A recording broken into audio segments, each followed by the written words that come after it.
We had some rain earlier this afternoon, but knock on wood, the sky's beginning to clear a bit. And we take you from just beyond the right field wall in the Allegheny River inside the PNC Park for the finale of this series between the Diamondbacks and the Pirates.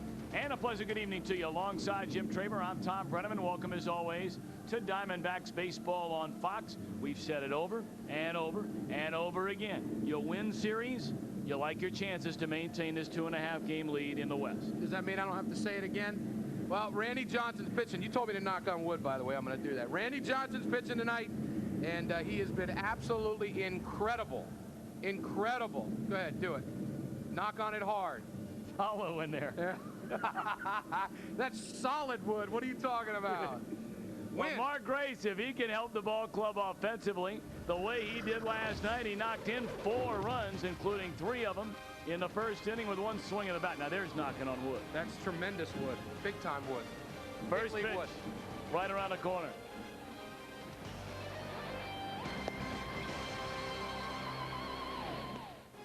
Arizona Diamondbacks baseball on Fox Sports Net is brought to you by Aflac. Without it, no insurance is complete. By Miller Lite. Grab a Miller Lite. It's Miller time.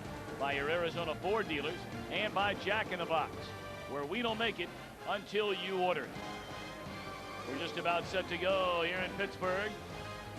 Another big crowd rolling into PNC Park. Bob Brenly and his checkered Diamondbacks starting lineup reads as follows, and a couple of former Pirates at the top of the batting order. Tony Womack at short, Jay Bell at second base, his first start at second since the first day of this month. Luis Gonzalez in left, Mark Grace at first, Matt Williams at third, Steve Finley in center, a ladder third of Reggie Sanders, Damian Miller, and Randy Johnson. And the first pitch is strike 1, and we are underway. Very comfortable, 74 degrees here in Pittsburgh. Swing and a miss by Womack, and it's 0-2. 24-year-old right-hander Tony McKnight making his 8th start of the season, his 5th. Down the left field line, sinking and making a running grab is Brian Giles. Nice play by the Pirate left fielder. You talked about McKnight. His 8th overall start, his 5th as a Pirate, and he's winless as a Pirate. Yeah, he hasn't won a game yet, but they really like him. Throws about 91, 92 mile an hour fastball. Cuts his fastball in on the left-hander. Got a big curveball, slow curveball, and a changeup. And just another youngster. I mean, this rotation is very, very young.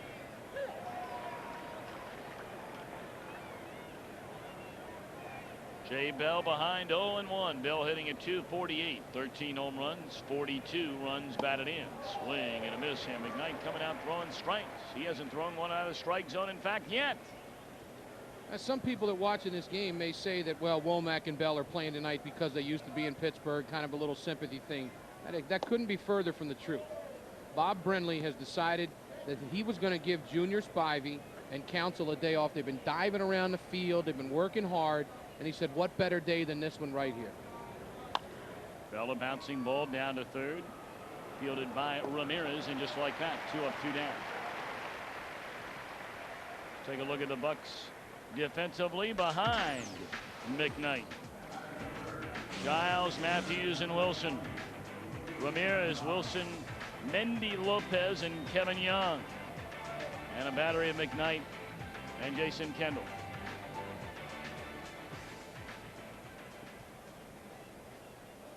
Luis Gonzalez 1 of 4 with a run scored.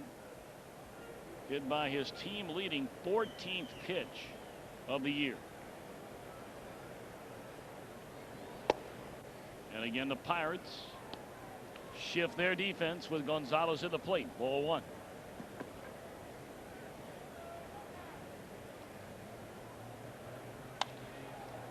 That would have been a base hit, but that's a shortstop standing there to the right of second. And Wilson throws out Gonzalez, and McKnight, a quick 1-2-3 inning. The big unit gets the ball when we return. Welcome back to PNC Park. Pirates coming to bat here in the bottom half of the first inning. The Diamondbacks set down in order and trying to match his teammate Curt Schilling for the major league lead and wins. Left-hander Randy Johnson. Well, he's had a pretty good August, Tom. 4-0 in August. Only 4 earned runs over the month. A 1.21 ERA. There are so many places in the season that you can go back to. May 1st, June 1st, July 1st, and just say what this guy's been. It's very simple. Take one start away from him in April, and this guy's under 2 as an ERA. It's amazing. It's been an unbelievable year for Johnson. Lloyd McClendon's lineup has Gary Matthews Jr. leading off in center, Jack Wilson the shortstop, and Brian Giles, who Lloyd McClendon would not let Randy Johnson have Giles play against Johnson when they came to Phoenix. He's in there tonight. Aramis Ramirez at third, Jason Kendall catching, Kevin Young at first, a latter third of Craig Wilson, Mendy Lopez, and Tony McKnight. So here comes a big unit. Guy's 0 for 14. It's kind of hard to pencil him in there, isn't it? But he wants to be in there. Yeah, you got to respect that. First pitch fastball is high to Gary Matthews Jr. You know, we get these notes before every single game, and they're written by the Diamondbacks media relations director, Mike Swanson, who, by the way, is one of the best in the entire league. Without a doubt. Throw out there. There are a total of 7 pages, and generally on the very front page, from maybe a third of the way down to the bottom of the page, it's everything you would want to know about the starting pitcher on a given night for the Arizona Diamondbacks. It's on the outside corner, 1 and 2. And then they go through in the following pages about every single player, and maybe a 3-4 paragraphs, some longer than others. Gonzo obviously longer than somebody else. But we highlight things that stand out. In Randy Johnson's column, as he strikes out the first batter he faces, it looked like somebody was bleeding yellow. There's so many highlights of all the numbers. You brought it up, Jimmy. I mean, it doesn't matter where you go. The numbers just keep coming up. He's held the opposition to 2 earned runs or less in 16 of his last 21 outings. In his last 21 starts, his ERA is 1.73. He is having his best season in the major leagues. And the reason I say that, only once in Randy Johnson's career has he ever won 20 games in a season. What you have to remember about that is that Lou Piniella, his manager in Seattle back in 1997, pitched Johnson in relief to get his 20th win. He's trying to get his 18th win of this year, and he still has another start in August after tonight. 1 and 2 to Wilson. One of the most amazing things is that most pitchers, as they're getting ready to turn 38 years old, are sitting at home right now spending time with their family, and they've been done for 3 years.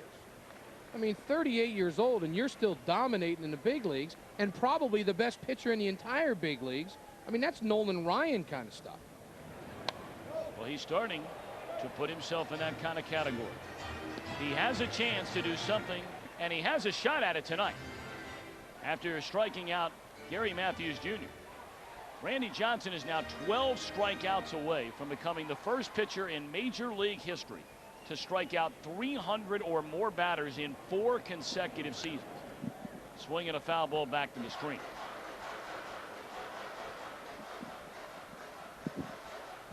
Another thing, Tommy, too, by the way, this next strikeout will be his 1,000th as a Diamondback. I mean, look at those numbers. 4 wins away from 200. That's a career ERA of 3.1. Before his career is over, that's going to be down, I'm betting, under 3. Fouled away. And that's hard to get it down under 3 when you've piled up as many innings as Randy Johnson has.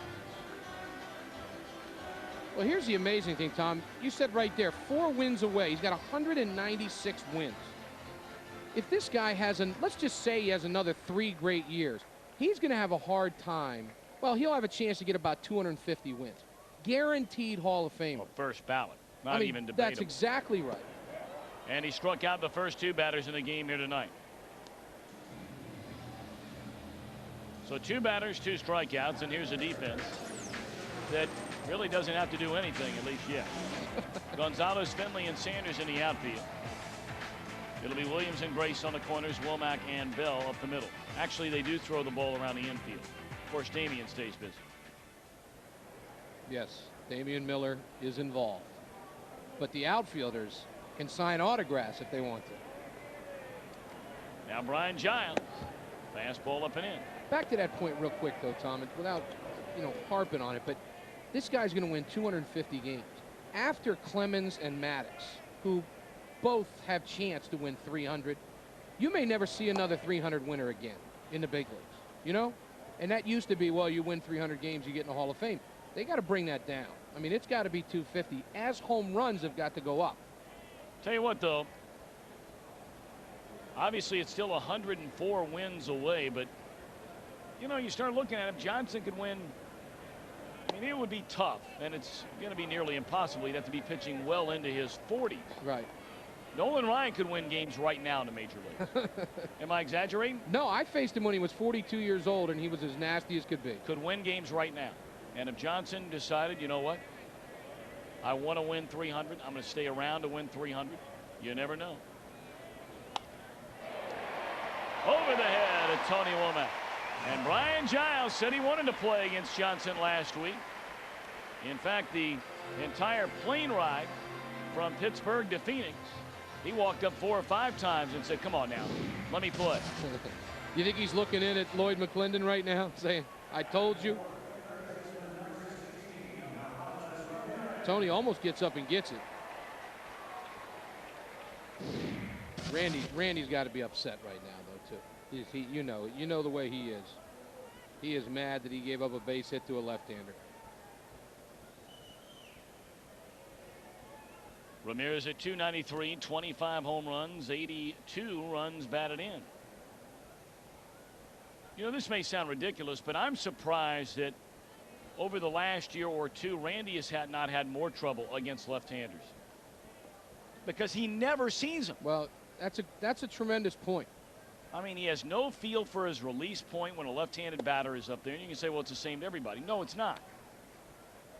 I mean, there's certain things you want to do to a right-handed batter, certain things you can do, and then there are other things you can do to a left-handed batter. He never sees a left-handed batter. Well, you don't sound ridiculous because it's true. And he's not one of those left-handers that we've talked about before that you need to put left-handed hitters in against. Because eventually, if you put 3 or 4 of them in there, then he's going to get that release point, and then it's going to be ugly. But you can see lefties obviously hitting 159. I mean, that's not very good. But you're right, it is a little bit harder for him. Full foul and out of play. And I'm not suggesting for a second that anybody in their right mind would start 3 or 4 left-handed batters against Johnson.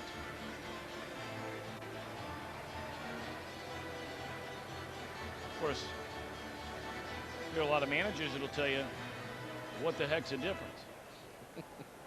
The righties are hitting all the 206. Yeah, but if you fired 5 left-handers in the lineup and he punched out 23 guys, everybody in baseball would kill that manager. 2 and 2. But that's the thing I think is another point that makes Randy Johnson almost beyond belief. If you believe there's an advantage, even a right-handed pitcher against a right-handed batter, where they can drop down and, maybe you're bailing out a little bit. Every great right-hander, half the lineup of the other teams, has right-handed batters in the lineup. Yeah, Pedro, Maddox, guys like that. I mean, they're not taking all their right-handers out of the lineup to face him. It just makes him even better.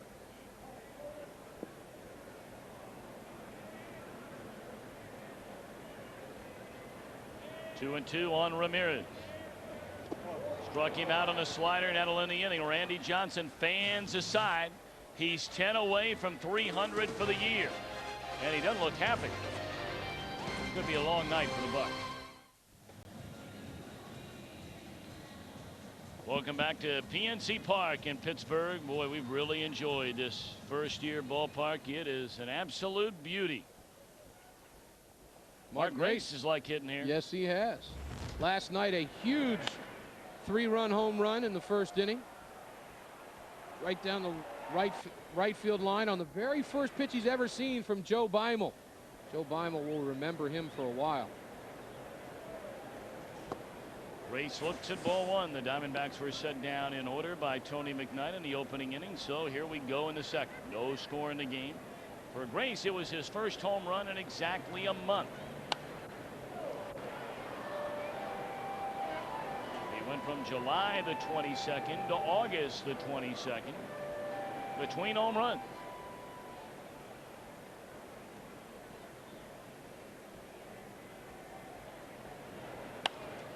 Served into left center field, a base hit by Grace.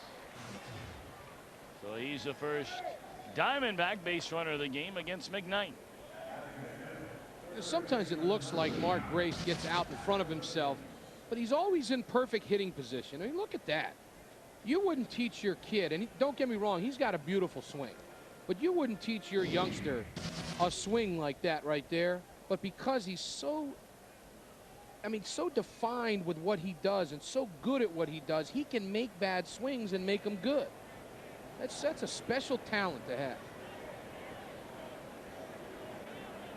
Now Matt Williams, he looks at a strike. Well, you play 15 years in the big leagues, and your career batting average playing every day is just under 310. You're going pretty well.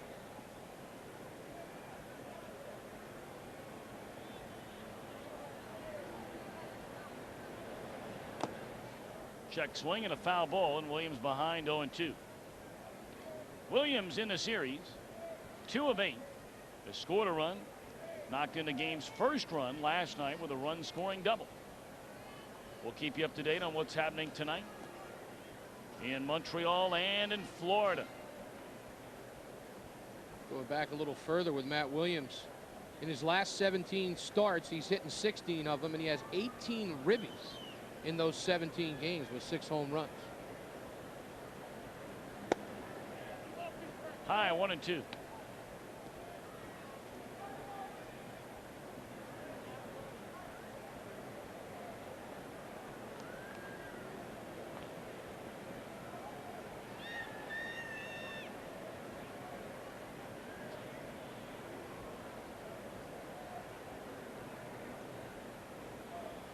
One-two to Williams, and it misses the inside corner. Count even.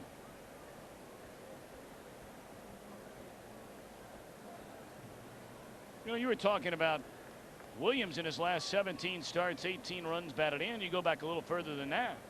The last 33 games, he's knocked in 27 runs.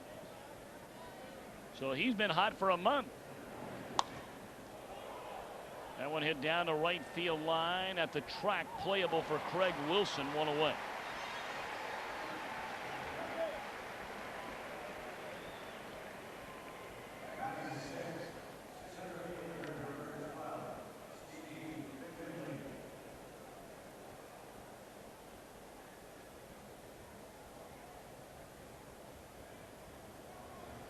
Now Steve Finley hitting at .261.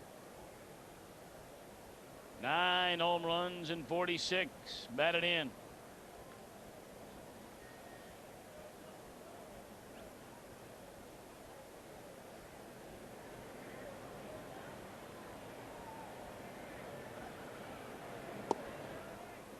Ball 1.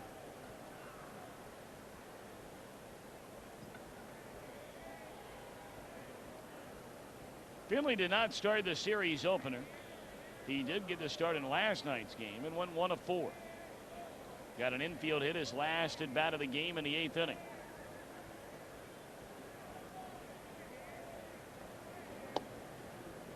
One and one. Since the All-Star break, Steve Finley been hitting .333, which is good because he's been keeping his head on the ball a lot more, but only driven in 14 runs, and down there in the 6 and 7 hole where he's been hitting, you'd like to see him maybe drive in a couple more runs here and there. He's going to be a big helper down the stretch. They're going to need him in September.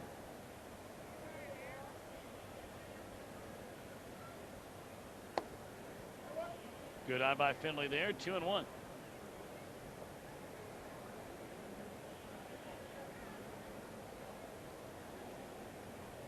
Finley taking a look down at Diamondbacks third base coach Chris Spire. See if anything's on here. The 2-1 pitch. Generally, you don't see Grace running, and Finley swings and misses a lot. And he takes. Well, they had the scoreboard wrong there, apparently. That is ball 4. Yeah. Well, Finley's on top of his game. He knew the count. Home plate umpire Mike Fichter probably filling him in. So no wonder there wasn't anything on. It was 3-1. Well, you know, Jimmy, that's the kind of thing that happens when you have a new ballpark. You're still learning how to work that scoreboard. Now Reggie Sanders. And there's a line drive dropped by Ramirez. There's one. Throw to first, and Sanders still legging it out. Beats out the return throw. It should have been an inning-ending double play, but Ramirez dropped it. Well, that's one of the more interesting fielder's choices that you'll see. Look at this. Ramirez has it in his glove, and it drops out. See, Grace has got his head in the air like, oh, geez, how unlucky are we? Good thing Reggie Sanders continued to run hard, because they still could have turned a double play if he was dogging it. He's hustling down that line still. I've seen guys hit line drives like that and just kind of start walking back to the dugout, and then you're dead. Well, the inning continues. Runners on the corners, 2 away, and it's 0-1 to Damian Miller.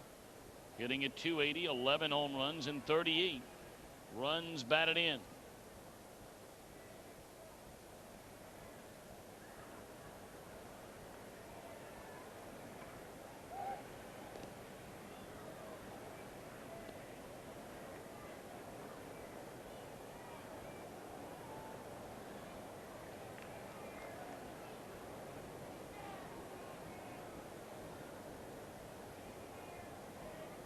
Sanders taking his lead over at first, held over there by Young. Grace is at third, and it's low to Miller, a ball and a strike.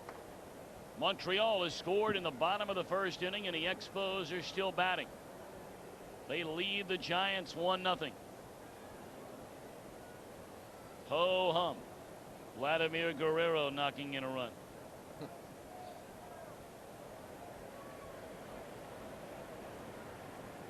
1-1 to Miller. Sanders started and stopped, and Miller swung and missed. Reggie smiling a little bit. He probably didn't think that he had the best of jumps. The Dodgers are up 1-0. Dave Hansen getting a start tonight.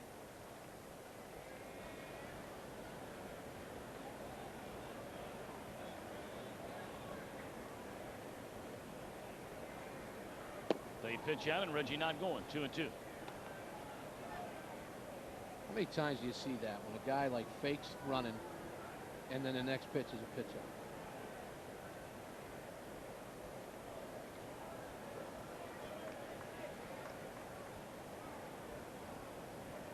Big pitch right here. 2-2 on Damian Miller. And there's that bluff to third, bluff to first. And Reggie not taking the bait.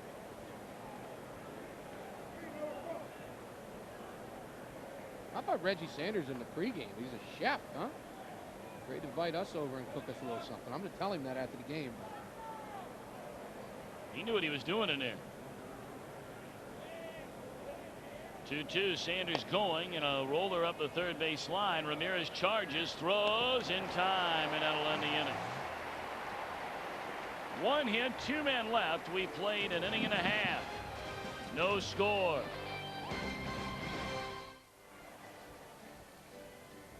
Back at PNC Park, no scores. The Pirates coming to bat in the bottom half of the second inning.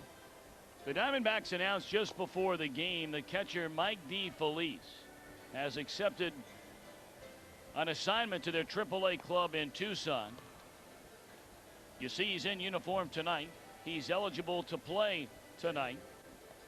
However, he will not accompany the team to Philadelphia. As you probably know by now, DeFelice was arrested on Monday night here and faces 5 counts, 5 charges, and will have to return to Allegheny County at the end of this month. So after tonight, Mike DeFelice will be on his way to the minor leagues. And basically, he didn't have to accept the assignment.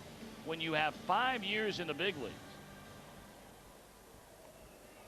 If a team wants to send you back to the minors, you can say, I'm not going, and you instantaneously become a free agent. DeFelice has accepted that assignment. 2 offered down to Matt Williams, and he throws out Jason Kendall. 1 pitch and 1 out. Randy Johnson got all 3 outs in the opening inning via the strikeout. Well, here's the SRP Power Performers National League wins leaders. You talked about it in the beginning of the broadcast.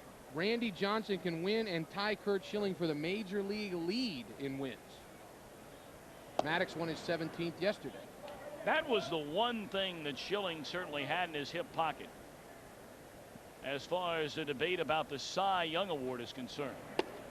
And we still have a month and a little more than a week left to go in the regular season. But should Johnson catch Schilling in the wins category tonight or anytime, really, if he only stays 1 behind him, the rest of the numbers are overwhelmingly in favor of Johnson, well, except for complete games. Well, in the last 2 years, he's won the Cy Young, and there have been pitchers that have had more wins than him.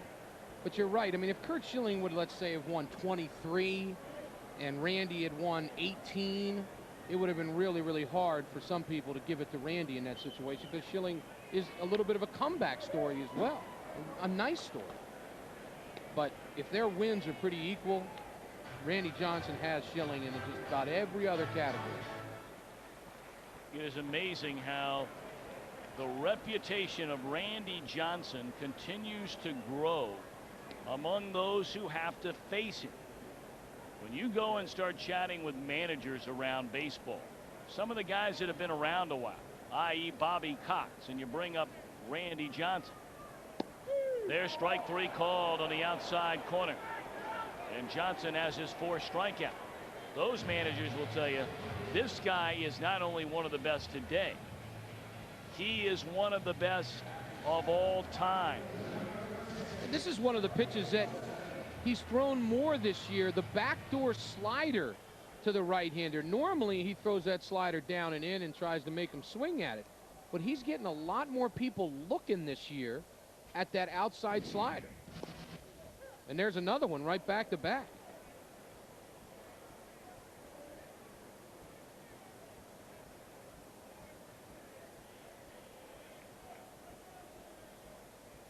Greg Wilson with 2 down and nobody on. Got jammed, hits a slow roller to Womack. Nice play by Tony, and that'll do it in the Pirates' 2nd inning. We go to the 3rd. No score at PNC Park. Brought to you in part by Bank One, where Diamondback fans go to understand money management and investment options, and by Chevrolet in your Valley Chevy dealers. Old-time baseball cards there. Manny Sanguillen's card, and big smile on the far right-hand corner. Boy, Sanguillen was great to watch. He'd swing at balls over his head in the dirt and hit them. Manny Sanguillen was the catcher for the Pittsburgh Pirates for well over a decade on some really good Pirate teams. Had that big gold tooth. Always had a smile on his face. There you look at Manny. There's that smile. Yep. Look at it, Duffy Dyer, and there's Chuck Tanner, the former Pirate skipper. You know that guy sitting to his left. Boy, Chuck looks great. Swing and a miss by Randy Johnson. And he's gone on strikes. The first for Tony McKnight. Don't forget this Saturday, the premiere of College Football Saturday, presented by Kyocera.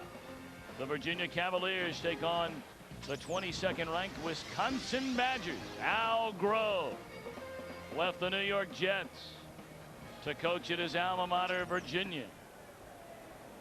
That gets underway Saturday on Fox Sports Net at 11 a.m. And Jimmy T, your Oklahoma Sooners begin defense of their national championship on Saturday against John Bunning's North Carolina Tar Heels. First of all, don't call them my Oklahoma Sooners. You know, when I played at Oklahoma State. Yeah, but last year you followed the Sooners. Yes, went all the way to the national championship game. It was pretty impressive. Just doing my job. Front runner. Thank you. Tony Hurden after fouling that one off his foot or his leg. See where this hits. Oh, same place as Damian Miller yesterday. Man, this guy's got to get a little bit better at hitting that ball down there.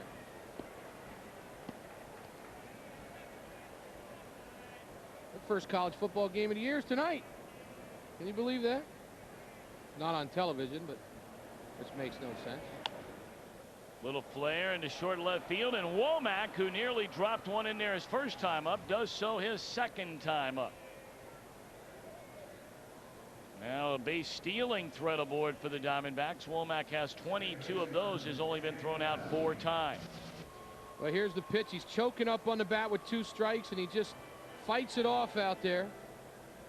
Kind of makes up for the first one. The first one he hit good, and Giles ran down, so this one he bleeds in front of him.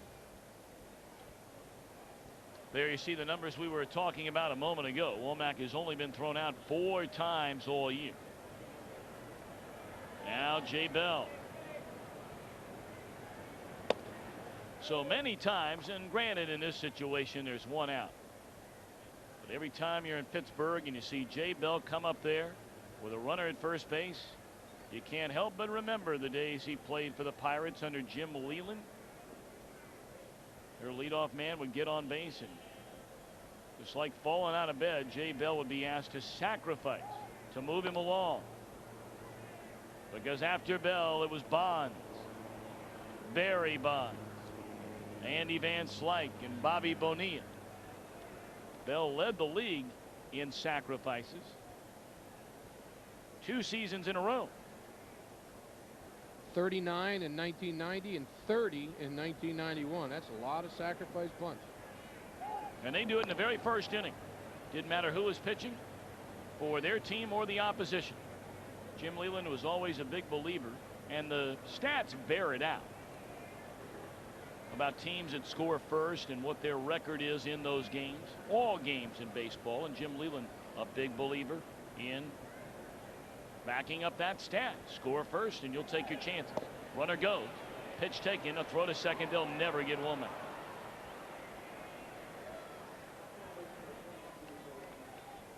Well, just another good jump and great speed.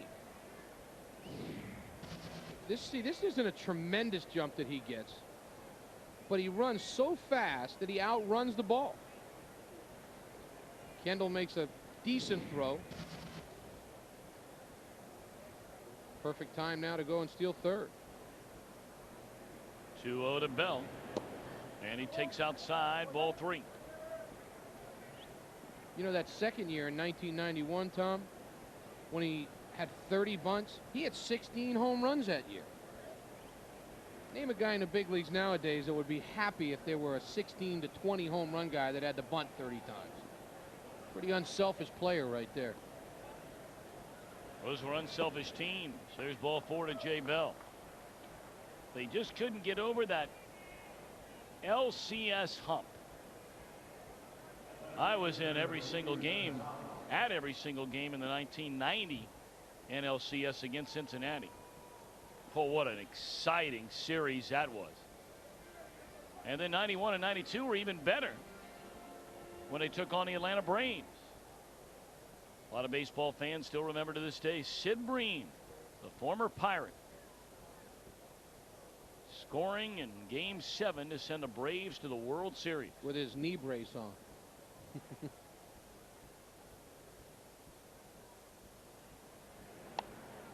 Gonzo, first pitch swinging, fouls it out of play. Who was the guy off the bench that got that hit? What was his name? Francisco Cabrera. Yep. He can run for mayor in Atlanta even now.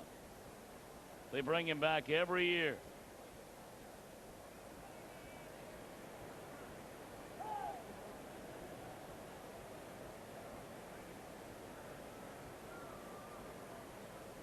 Well, we talk about the shift. Normally they put the third baseman way over in the shortstop hole, but because there's a guy on second base here, especially Womack. Third baseman can't do that. Smoke foul by Gonzalez, and hopefully everybody's all right down there.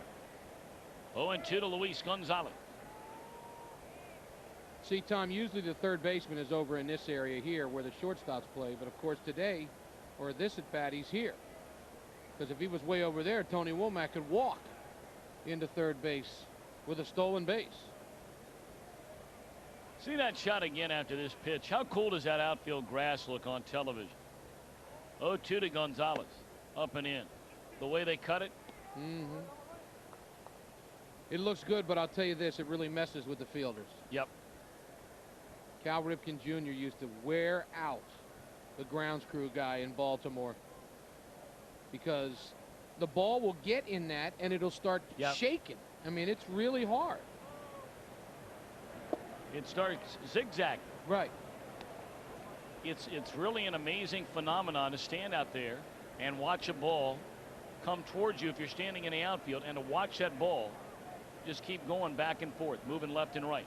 Coming through those did blades that, right? Didn't you go out and do that? What, last year? I've done it many times. A couple times? It's unbelievable. Yeah, imagine if you have to come in and throw somebody out at home on a big play and your ball's going all over the place. Down low to Gonzalez, 3-2. So it looks pretty on television, and I'm sure a lot of the fans like it, but the players don't like it at all.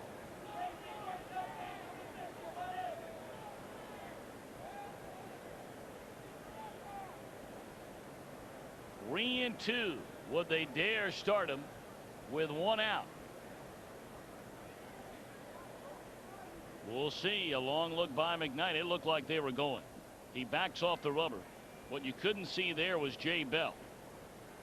Jay Bell is looking directly at Tony Womack, which shows that he's watching to see if Tony goes, he's going. 3-2 with one out. Two Gonzalez runners go, and it's hit down the right field line towards the corner. Bending foul, and not by much. So close.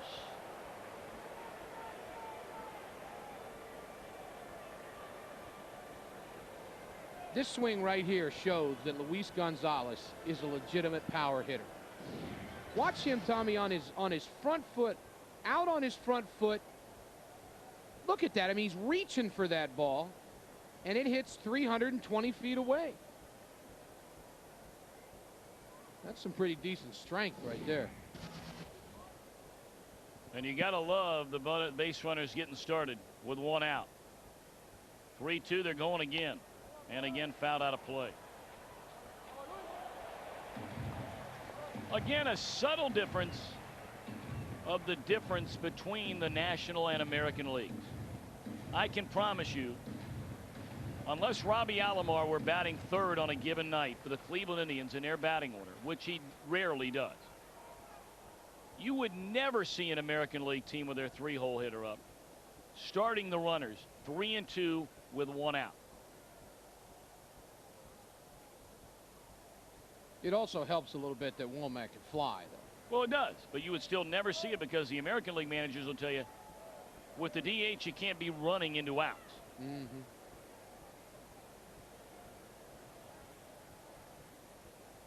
3-2, they're going again. And again, Gonzalez rolls over it, this time foul up the first baseline. You know, another thing that it does is right there, McKnight is thinking, okay, if I strike this guy out, I've got a chance to get a double play. So he throws changeup. Well, what does a changeup do? It gives Tony Womack more time to steal third base. So he's not thinking, okay, I'm just going to come after Gonzalez. It makes the pitcher think a lot more, and you can really mess the whole situation up. 3-2, and again, McKnight hoping that the runner would get started early.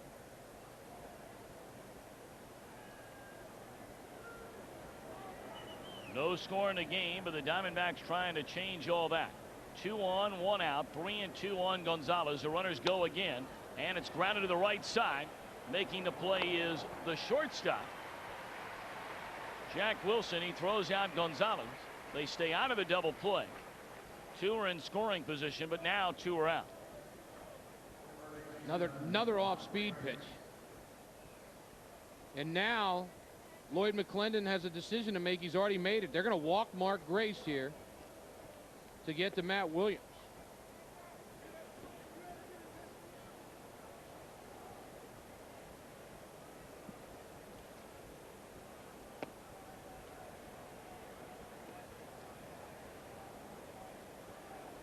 Lloyd McClendon, a former teammate with Mark Grace. As was that man, Dave Clark. Big Dave Clark. He could hit. Oh, he's a good player. Played with him in the Dominican Republic, Tom. Him and his two kids, Tiki and Miki. How about those names? Kiki and Miki, excuse me, I forgot. Two daughters who are now a little bit older. And he said he's having an interesting time being a father of those older daughters. Well, it's a big at bat for Matt Williams here. See the numbers for Williams. 2 outs, runners in scoring position. They're mighty good. They're loaded. They're 2 away. No score in the game. Swing and a miss. McKnight challenging Williams with a first pitch fastball and threw it by him.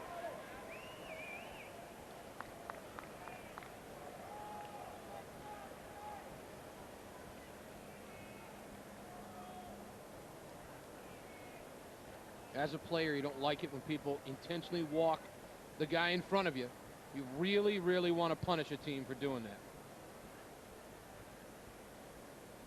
0-1 to Williams, and it's pulled foul up the third base line. Tony Womack lucky he wasn't hit with that ball.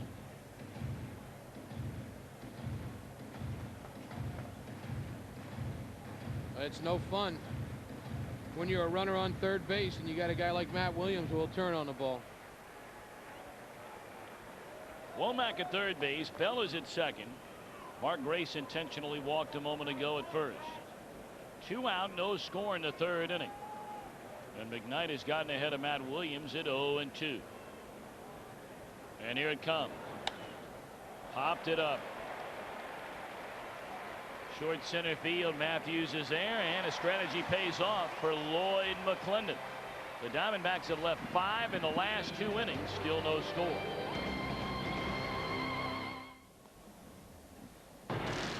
What's on tap brought to you by Miller Lite. I wonder if Bob Brenly will be hanging out with a Philly fanatic when we go to Philadelphia. The countdown begins tomorrow at 3:30 in the afternoon. Jimmy T, have you ever met the Philly fanatic? No, I have not. I look forward to it. Well, he loved Bob Brenly.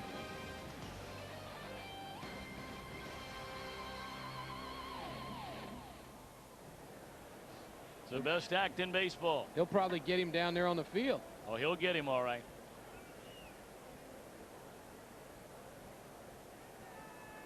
Well, Bob Brenly now will watch his left-hander Randy Johnson take the mound. No score, bottom of the third inning.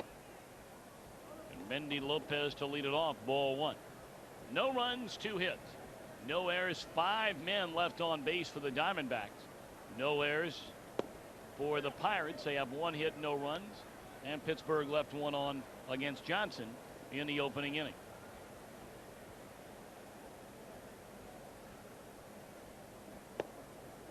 Two and 1. Speaking of the Philly trip and the what's on tap, going to see Omar Dahl tomorrow night for the Phillies against Brian Anderson. Right here on Fox Sports Net. Make sure you tune in. That'll be a big series against the Phillies. Swing and a miss by Lopez. 2-2. Philadelphia begins play tonight. Only 1 game behind Atlanta for first place in the National League's Eastern Division.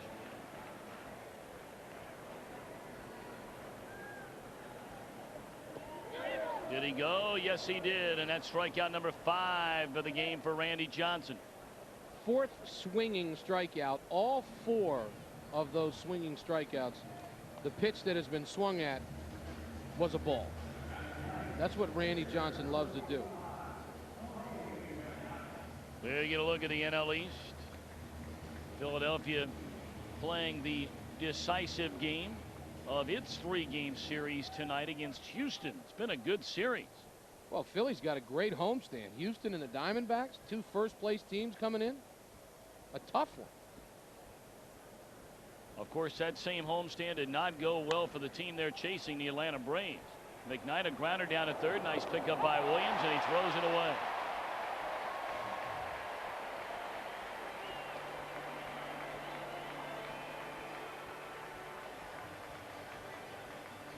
A rare defensive mistake for Matt Williams.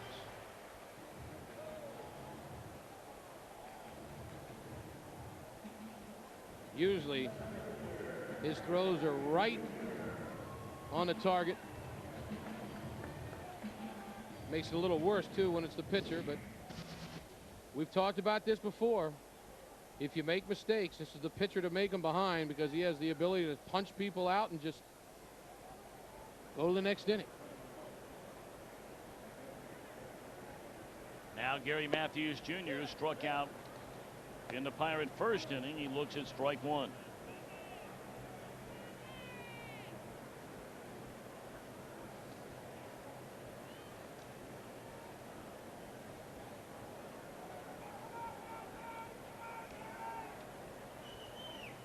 Slider swung on and missed, and Johnson ahead at 0-2.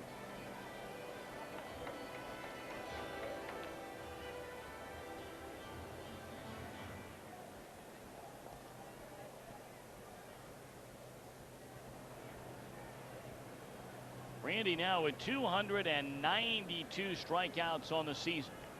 8 away from 300.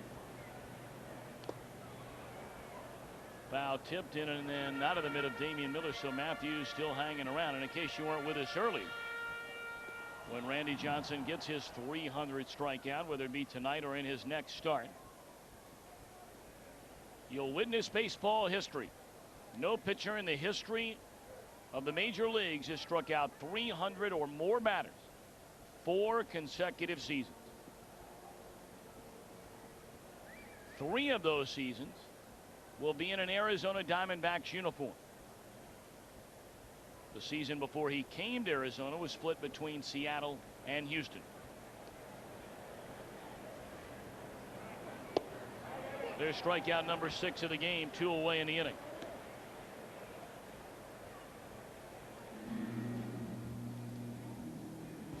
As always, coming up after the ball game, it'll be the Arizona Sports Report. 30 minutes of nightly sports news completely dedicated to the home teams throughout Arizona. That's at 10 o'clock. We'll introduce you to Big Leonard Davis. Sean Marion representing the United States at the Goodwill Games. It's in Australia. And we'll bring you up to date on the NEC Invitation. Ball 1 to Jack Wilson. You're going to Australia this winter, aren't you? Maybe. Man, it's beautiful over there. You're going to like it. 1-0 to Wilson. Runner at second base, no score in the game, and a Johnson slider is on the outside corner. He fanned Wilson his first time up.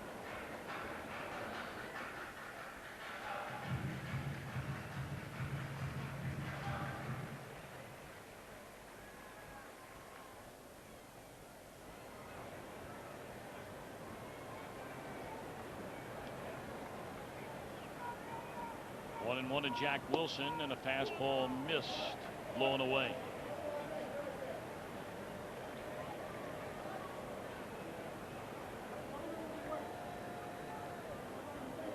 So you could read Randy Johnson's lips there, talking to Mike Richter, saying that's a pretty good pitch there.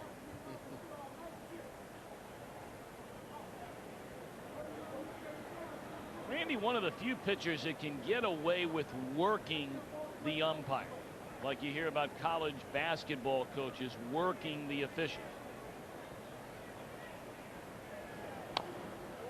And it's not a bad thing. Johnson is one of those guys who can paint the outside corner. We've seen recently with a slider.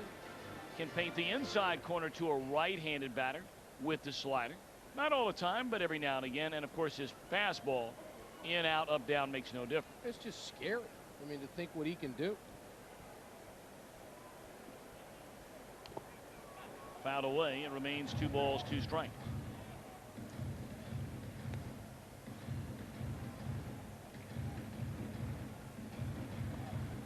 I just can't imagine being, you know, one of the guys that has to face Randy Johnson. You know he's pitching as well as he's ever pitched in his career.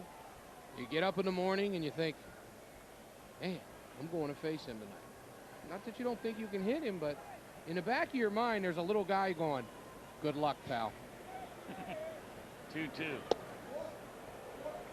Oh, look at Rand. He wanted that pitch. Well, you can tell he's upset he didn't get the call.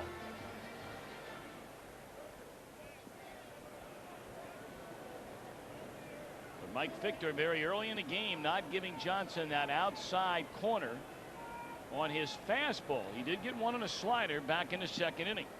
3-2. Just threw it right by him, and that'll end the inning. Did it matter? Johnson fans the side for the 2nd time in the game. He has 7 strikeouts and a 3 no score. He's at it again. 7 strikeouts for Randy Johnson in the first 3 innings of the game. Well, big fella getting busy once again, trying to get his 18th win of the season. Breaking balls, fastballs. Pirates have not been able to do much with him. Well, now the Diamondbacks need to get something going offensively against Tony McKnight, who came over from the Astros.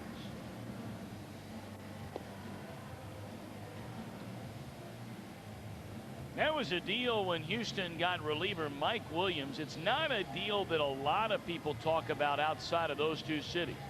But I can assure you it's a deal that a lot of people talk about that might have to play the Houston Astros in the playoffs. Williams was the closer here. He's not in Houston with Billy Wagner around. But all of a sudden the Astros have put together a bullpen that pretty much makes it a 6-inning game.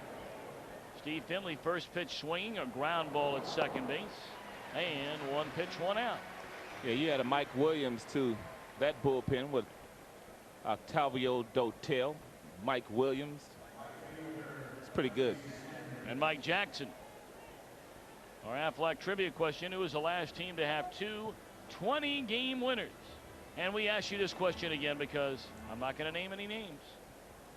But our answer was wrong when we asked you this question and gave the answer last week. We told you it was Billy Swift and John Burkett. That would be incorrect.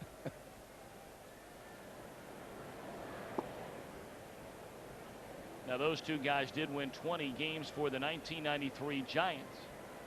And incidentally, that same season the Atlanta Braves had 2 20-game winners.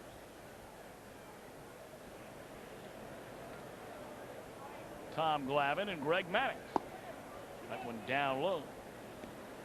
2-0 to Reggie Sanders. But who was the last team to have 2 20-game winners? And the interesting part about it is neither pitcher is with that team any longer. Popped up behind the plate, and it's out of play.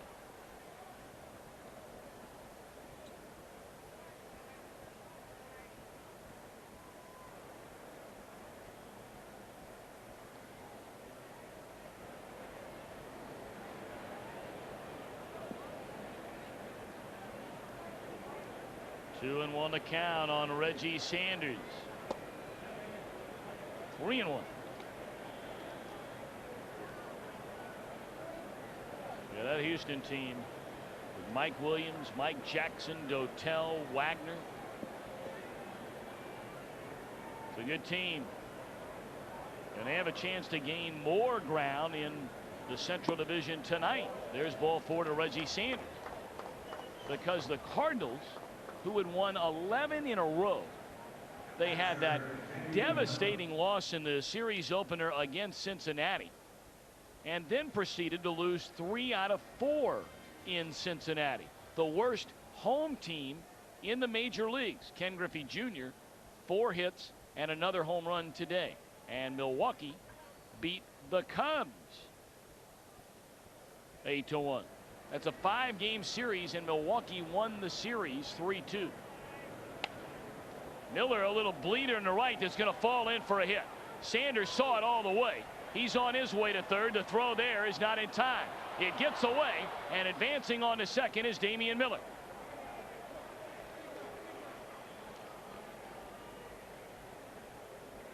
That's a nice job of base running by Sanders and also Damian Miller. Sanders is going to be safe over at third base. Chris Spire telling him to slide, but the throw short hops Ramirez. It hits off his left knee, trickles away from him. That allows Damian Miller to get down to second base.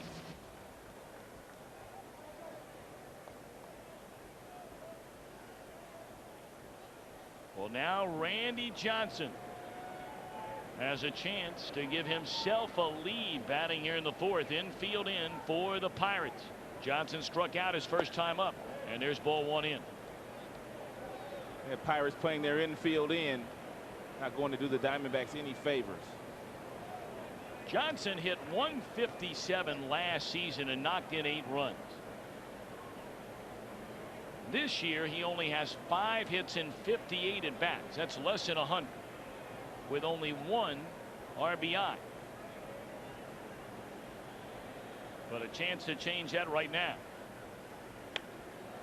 Fly ball, center field, short center, and Matthews runs it down.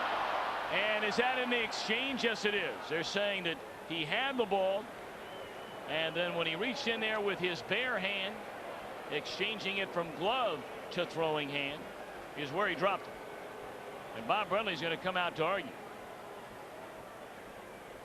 Well, Matthews playing very shallow to begin with Randy at the plate. Nothing Reggie Sanders can do at third but go halfway. He wouldn't score on this ball. We're going to take a look at him make the play. Takes his eye off, looks up, and when he goes into the glove, he just drops it. It's a good call. Here, Reggie, he got to get out there in no man's land, and he gets back. He's going to think about tagging. There's nothing he can do. Good call by Bruce Fleming. And now Tony Womack. Runners at second and third and 2 away. Out away third base side. Womack already batting for the 3rd time in the game. He flied out to Giles down the left field line in the first inning. Dropped a single in front of Giles to left field in the 3rd.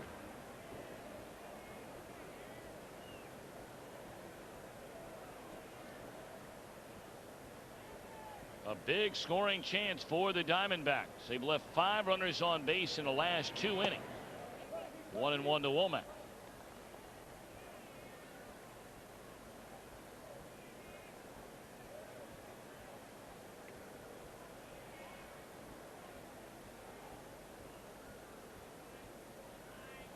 Reggie at third base. At second, it's Damian Miller. 2 away, and it's a ball and a strike to Womack. And McKnight turns it loose. And a pop fly ball into right. So the Diamondbacks have now stranded 7 runners in the last 3 innings. Still no score.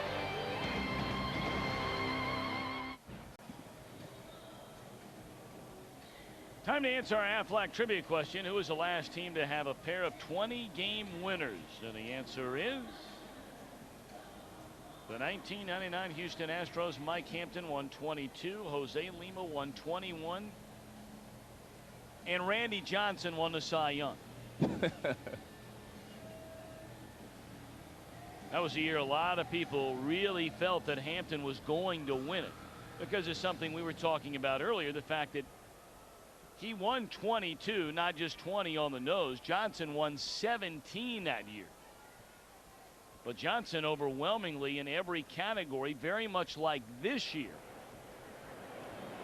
just dwarfs the competition for the Cy Young Award. You know, I think one of the things that happened in that season is the voters, they took into consideration the fact that, you know, in 4 consecutive starts, the Diamondbacks were shut out with Randy Johnson on the mound. I mean, he really had an unbelievable season, and he should have won more than 22 games, but just didn't get any run support. And there's a strike.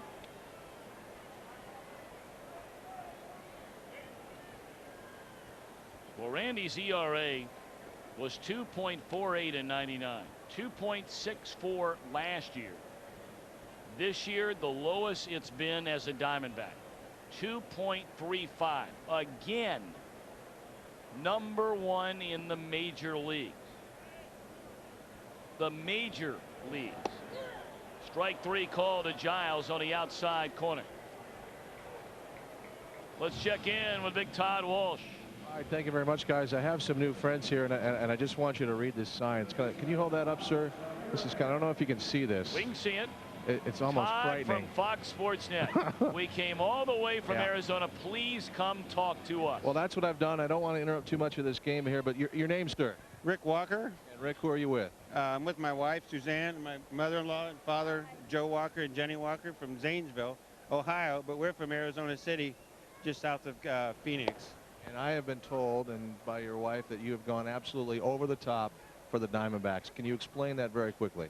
You don't have that much airtime. But I've got a custom painted 1982 Honda Goldwing, purple, teal, and copper. I've decorated my spare bedroom totally in Diamondbacks.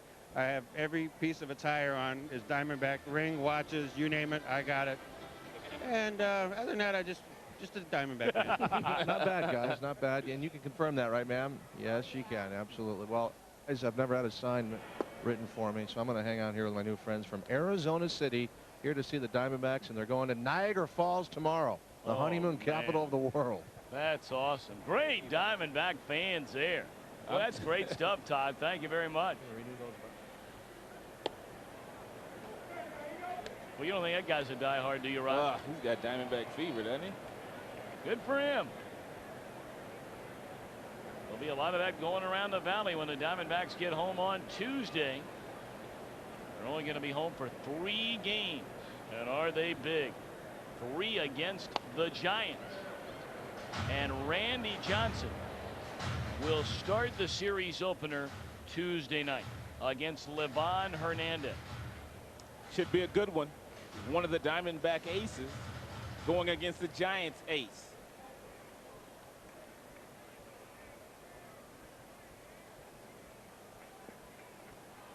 Livan Hernandez pitching like Johnson tonight.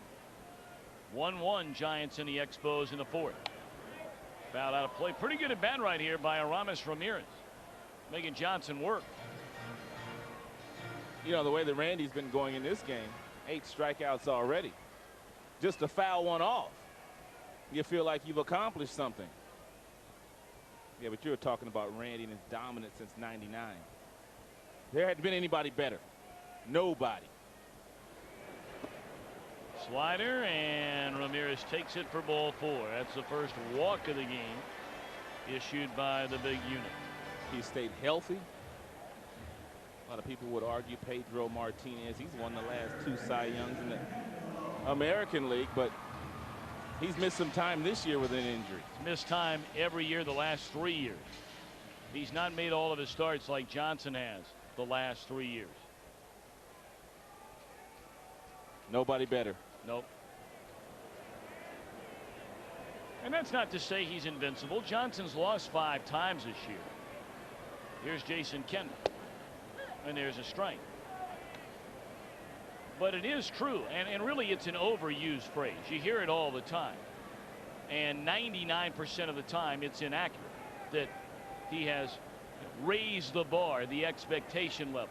No one in Major League Baseball has the expectation level that the fans and those of us who follow the team have for Randy Johnson every 5 days. Nobody. Not Maddox, not Martinez, not Roger Clemens. Because Johnson, every time he gets the ball, and you can make a case it's true for Pedro, is capable of throwing a no-hitter, is capable of striking out 20 batters in a game. That's absolutely correct.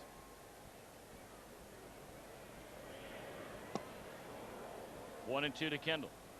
And that's why he's so tough. That slider that starts right down the middle of the plate. And then when it gets in the hitting zone, darts in on you and almost hits the right-hander in the back knee.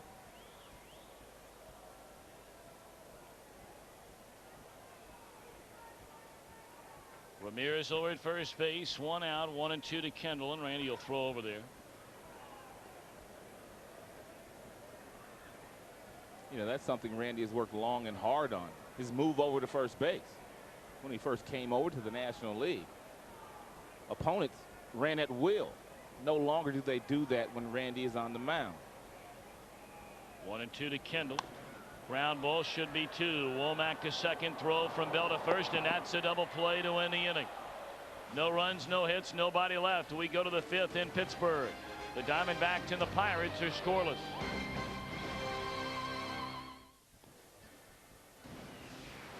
This year and for the next 6 seasons, Fox Sports will be the exclusive network carrier of baseball's postseason. 8 of baseball's best will battle it out in the division series, the ALCS, NLCS, and finally the World Series. Fox Sports, your exclusive network carrier of baseball's postseason, coming this fall. The Diamondbacks hope to be playing well into October, Rod. Well, they're looking like they've got a real good chance at doing it. Starter play today, 2.5 games in front of the Giants. All they need to concentrate on is winning every series. Yeah, if they do that, unless the Giants were to sweep every series they play in, and of course that would be impossible because they have to play the Diamondbacks 2 series. The Diamondbacks would win their division going away. And there's no reason why they can't do that. With Schilling and Johnson and the way that Lopez has been pitching as of late, it's going to be very, very difficult for this team to go on any prolonged losing streaks. I know Brian Anderson's coming off a bumpy outing, no 2 ways about that, but I got to tell you, Rod, I don't know about you, but every time Miguel Batista gets the ball, I very much like the Diamondbacks' chances of winning. He may not get the win, but I like the team's chances of winning when he gets the ball. He competes. No doubt about it. I like him. He competes. Strike 3 call to Jay Bell. And Bobby Witt, you know, since coming off the disabled list, he had spent the majority of the year on the disabled list, and since he's come back, he's had 3 pretty good outings for him. Might get a start in that doubleheader in San Diego in about a week. But Brian's key too, though. You talked about the bumpy outing his last time out, but the 2 previous outings were pretty good. Very good. Ball 1 to Luis Gonzalez. And Brian will be getting the ball tomorrow night against the former Diamondback Omar Dahl. In fact, we will see 2 of the principals in that deal to bring over Curt Schilling starting during that series for Philadelphia. Gonzalez taps it foul, 1-1. Omar Dahl will start in the opener. Nelson Figueroa, who has pitched so well for the Phillies, will pitch the 3rd game of that series on Sunday. And you know Travis Lee will be in the lineup at first base, taken high. The only guy who won't be there, and they're converting him into a starter in the minor leagues, is Vicente Padilla. That's a good move by Philadelphia because he's got good enough stuff to start. Hammered down the line, fair or foul? Foul ball.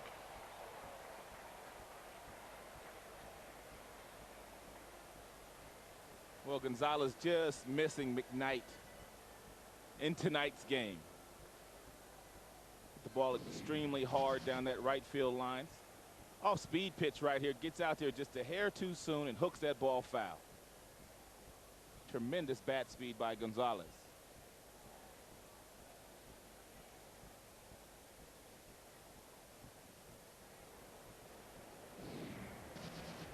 Gonzo taking a look. He was rooting for number 47 and then almost got hit for the 15th time. You've got to like McKnight. It's one thing he has done in the game. Not afraid to throw the ball hard inside to the right-handers or the left-handed hitters.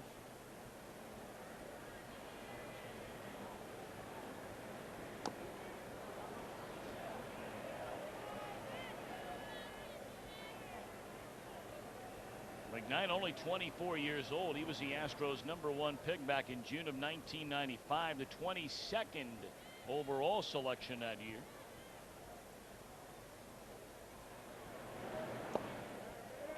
There's ball 4 to Gonzalez.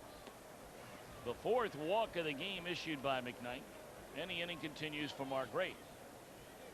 Well, this Pittsburgh team starting to stockpile some young arms. Made some deals, getting McKnight, Ryan Vogelsong, who's in the minor leagues. First couple of nights here. A couple of young starters, and Joe Beimel, David Williams. I like Williams. He looked good. He had good stuff. He's got that 3/4 arm angle, which can be tough on right-handers and left-handers. Good sink away from the righties, and he can run that ball in on the left-handers. Mark Grace lines it into center field, a base hit. Gonzalez will advance on to second base. It's the 3rd time Grace has reached base in the game.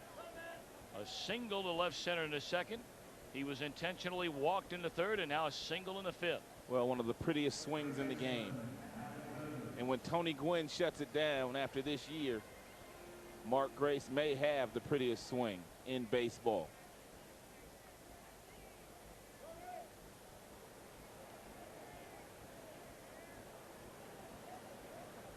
Well, the Diamondbacks have left 7 men on base, and bear in mind that's in the last 3 innings. They didn't have anybody reach against McKnight in the 1st inning. There's ball 1 away. Matt Williams is fly to right. And with the bases loaded, he ended the 3rd inning with a pop fly at Gary Matthews Jr. in center field.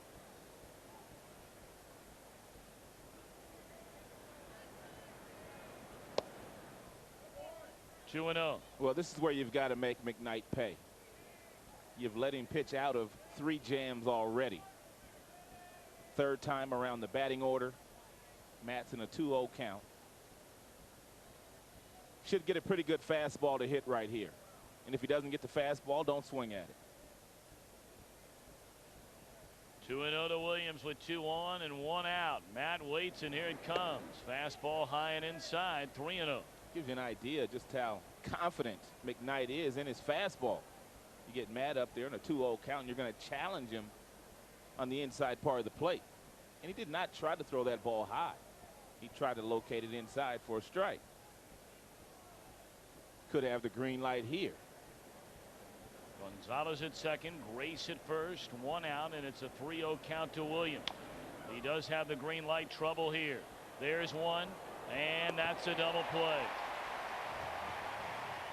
So Williams takes a hack on the 3-0 and rolls into a twin killing. America West Flight Fund fly ball contest. Kenneth Ramsey of Yuma is chosen right fielder. Reggie Sanders. If Reggie catches a fly ball this inning, Kenneth will win 20,000 free flight fund miles from America West Airlines Flight Fund. Enough for 1 free round trip ticket. Tell you, Kenneth's pretty sharp.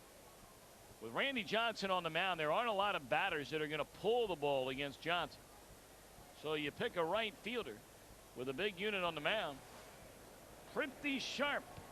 And he also knows there's going to be a lot of right-handers in the lineup, not a lot of lefties. Kevin Young to lead it off.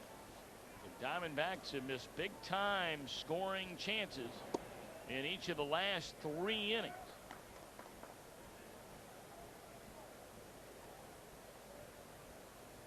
Johnson has only allowed 1 hit. He's fanned 8 and walked 1.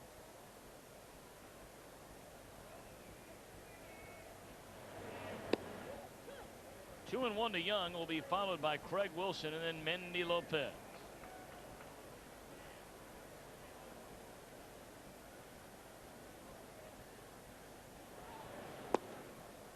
Slider low, 3-1. That's the pitch he struck Young out with earlier in the game. Backdoor breaking ball on a 3-2 count. Caught him looking. Comes with a fastball here, 3-1, and Young fouls it away.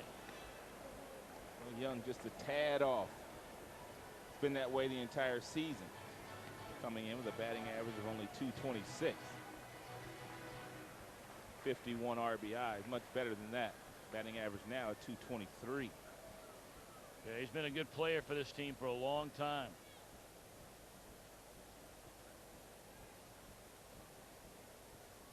Three and 2 to Young. Struck him out with a fastball. Johnson's 9th strikeout tonight. Well, let's take a look at Randy Johnson's strikeouts on pitch tracks. That one away, down. You notice none of these balls in the strike zone. This Pirates team very young, very aggressive. No need in even throwing him strikes. Only 2 of the strikeouts in the strike zone, and this is the 9th strikeout, and this is up in the strike zone as well.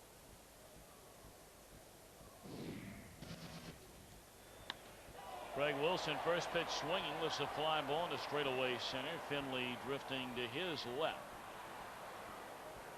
2 away. Only 3 of the 9 strikeouts in the strike zone. That's amazing. But when you throw as hard as Randy does, and you're looking for that fastball, and he drops that slider on you, you just can't hold up. But Rod, isn't it true, and you're standing up there at the plate, that slider is starting in the strike zone. And it looks like a fastball because of the velocity on it. I mean, he's throwing his slider at 89, 90 miles per hour. Most guys' fastballs aren't that hard.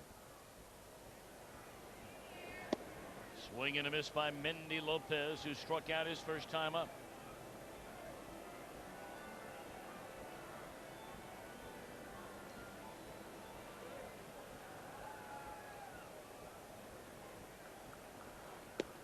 Fastball high, 1-1.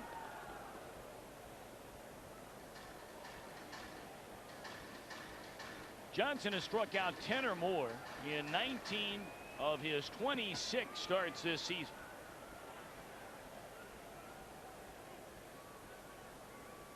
He has 9 strikeouts tonight, and now it's 1-2 to Lopez.